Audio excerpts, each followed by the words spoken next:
O arco final da Carol Sturka ao fim da primeira temporada de Pluribus é decepcionante. Não, de verdade mesmo, foi irritante. Mas talvez o fato de eu ter odiado tanto a Carol nesse último episódio seja exatamente o que torna Pluribus uma série excepcional?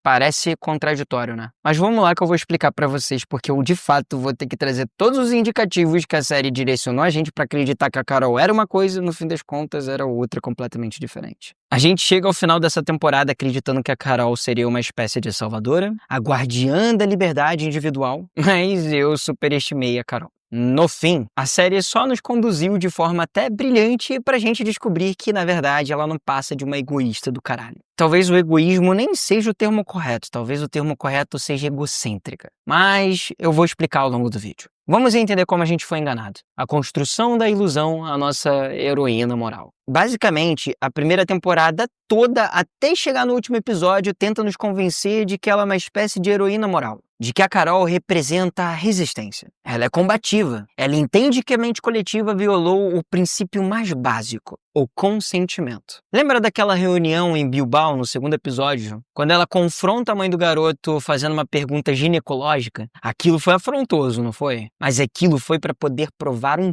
ponto. Que aquilo ali não era filho dela. A Carol defendia a pureza, a inocência que foi roubada daquele menino. Ela julgava o Kumba de Abaté por pensar com a cabeça de baixo, cara. É claro que se você vê a personagem sendo construída, você pensa, porra, ela é o pilar moral desse rolê. E o que é mais interessante é que não era apenas o discurso dela. A série, em vários momentos, demonstrou que a Carol era capaz de sentir empatia, inclusive para com a própria União. Como, por exemplo, o fato dela parar de surtar porque ela sabe que toda mente coletiva entra numa espécie de transe, entendendo que essa reação dela faria com que muitas pessoas morressem. Uma cena emblemática é aquela cena do guindaste lá, que o cara fica pendurado e tal. Tu vê que de fato ela fica preocupada e vai lá pra ajudar. E não é apenas no momento dos pluribus, né? Lá no início da série, quando ela tá com a Ellen vai mexer no telefone, quando elas estão saindo do bar, aquele cara pega o carro e o carro bate, né? Então ela corre pra tentar ajudar o cara que bateu. E tem até aquele exemplo do bebê, né? De quando ela chega no hospital. E a verdade é que a gente comprou a ideia. A Carol se importa com as pessoas. A gente já estava convencido.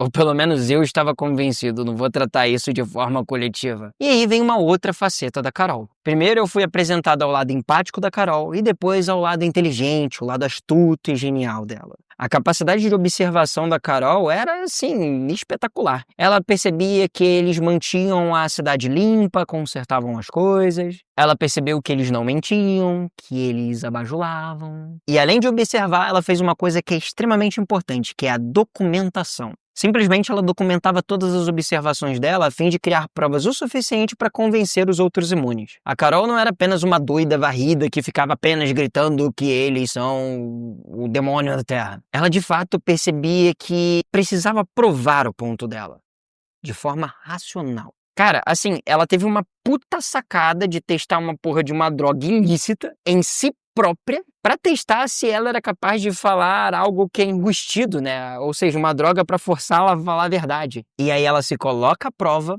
percebe que funciona, e aí o que ela faz? Ela droga a Zoja pra poder tentar extrair da própria mente coletiva que detém todo o conhecimento do planeta em como reverter essa situação. Mano, nesse dia eu achei assim a Carol uma puta gênia, porque ela teve uma sacada que eu jamais teria. Eu superestimei tanto a Carol que quando ela contava a história do Aikaro pra mente coletiva, ou mais especificamente a Zoja lá na escada, eu pensei comigo mesmo, mano, ela vai usar a narrativa como uma isca, uma forma de mantê-los entretidos para se aproximar e conseguir descobrir mais fatos que vão fazer com que ela consiga se aproximar da reversão. Tanto é que isso gerou um fatídico corte, né? Eu debatendo com o Gabiroba de que ela, além de estar depressiva, ela percebia que aquilo dali era um mecanismo de fazer ela se aproximar da mente coletiva. Tudo isso porque a Carol é inteligente, ela descobriu que eles se alimentavam de proteína humana, ela notou uma série de padrões comportamentais na mente coletiva. Um bom exemplo disso é ela jogando golfe lá e acertando as vidraças, né? Ou a vidraça de um prédio. Em circunstâncias normais, a mente coletiva iria lá arrumar aquela vidraça.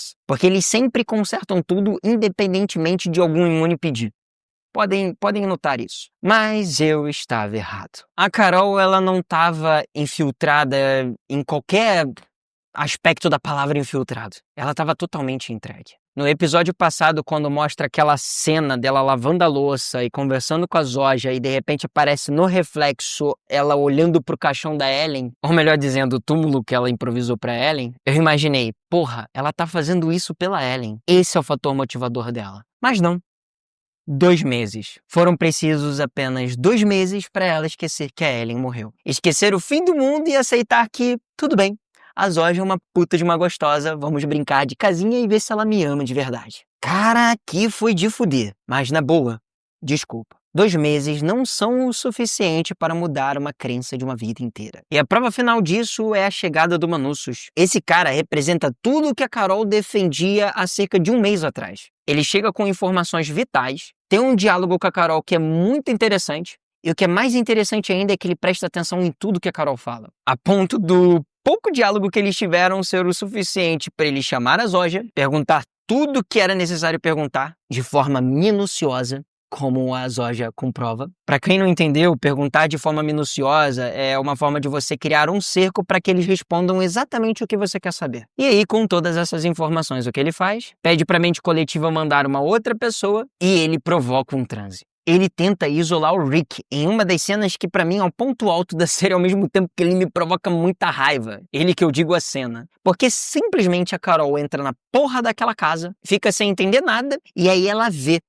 vê o Manussos saindo, pegando um diabo de um rádio, colocando em cima do peito do Rick e ele segurando com a mão, e falando com o Rick como se fosse o Rick de verdade, não a mente coletiva. E o que a Carol faz? Ela age como uma verdadeira advogada da mente coletiva. Ela nem sequer pergunta que porra é essa. E aí as pessoas podem argumentar, tá, Eli, mas ela ficou preocupada com a Zoja, ela viu ela ser tremenda, ela foi intervir na situação para salvar a vida da Zoja. E eu confesso que isso poderia ser até um argumento plausível. Se não fosse pelo fato dela pegar o Manussos, colocar dentro de um porta-malas e ter tempo suficiente para conversar com a Zoja, se certificar que a Zoja tá bem, levar a Zoja até o carro, e aí quando de fato ela vai conversar com o Manussos, ela não pergunta nada. Ela simplesmente entra no carro e vai embora com a Zoja. E deixa o Manussos lá, sozinho, sem fazer qualquer tipo de pergunta. Sendo que o Manussos só tá lá por causa do vídeo dela. Ai, que raiva, cara. Pra mim, essa cena é clara. A Carol virou as costas pra tudo que ela construiu até o fim dessa temporada. E aí, é claro que depois de eu fazer uma fucking live que tá sendo exibida aqui atrás, de 5 horas e meia com vocês, a minha ficha caiu. Esse roteiro, ele não foi ruim. Ele foi cruel. Ele mostrou quem a Carol é de verdade. Não que a Carol seja apenas uma egoísta e egocêntrica da porra, mas que até mesmo o senso de empatia dela tá condicionada a ela. A Carol volta a lutar no final? Volta. Mas por quê? Pelas pessoas? Pela Ellen? Não. Ela só volta à ideia central de salvar o mundo após ter uma conversa com a Zoja e descobrir que, de fato, ela iria se transformar em um deles e que a Zoja esse tempo todo só estava manipulando ela para transformar ela. Sendo que, tipo, a Carol sabia disso o tempo todo. E aqui entra um ponto, porque a série vai montando uma ideia de meio que querer transformar a imagem da Ellen em algo vilanizado. Talvez não pra gente que é o público, mas sim pra Carol, por causa da Ellen, por exemplo, não ter gostado do Aikaro, ou de talvez a Ellen ter colocado um sensor dentro de casa. O roteiro, ele vai te dando alguns indicativos, mas aí eu acho que vai uma crítica pro roteiro. Não foi o suficiente pra eu entender talvez o sentimento da Carol pela Ellen. Porque 2 meses não são o suficiente para você simplesmente fingir que uma pessoa que você viveu a vida inteira não existe mais, não faz diferença na tua vida e que agora eu vou brincar de casinha com, em tese, a pessoa que é culpada pela morte do amor da minha vida. A verdadeira motivação da Carol sempre foi ela não se tornar um deles. Não se tornar da união. Enquanto dela não estiver na reta, ela tá de boa. Ela até nutria empatia para com a mente coletiva, mas no momento que a individualidade dela foi ameaçada, ela virou o bicho, meu parceiro. Virou o bicho a ponto de, sei lá, tacar até uma bomba atômica neles. Então me parece que o que a série me entrega como mensagem a essa altura do campeonato é que nunca foi sobre salvar o mundo. Pelo menos não do ponto de vista da Carol. Mas sim sobre salvar ela mesma. Sobre salvar o próprio ego. E perceber isso agora dói, mas parece fazer todo sentido. Basta você notar que quando ela vai lá no Diabaté em Las Vegas, ao descobrir que a União não faria ela fazer parte da União sem o consentimento dela. Ela simplesmente para de tentar descobrir respostas, de documentar tudo e de enviar isso para os outros imunes. Simplesmente, ela só para. E pra ser sincero, eu entendo do porquê dela ter parado. Mas agora, na reta final, até isso fica um pouco difícil de digerir. A Carol é uma das personagens mais egocêntricas e egoístas que eu já pude ver nos últimos anos. E pra chegar na reta final desse vídeo, eu quero deixar claro uma coisa.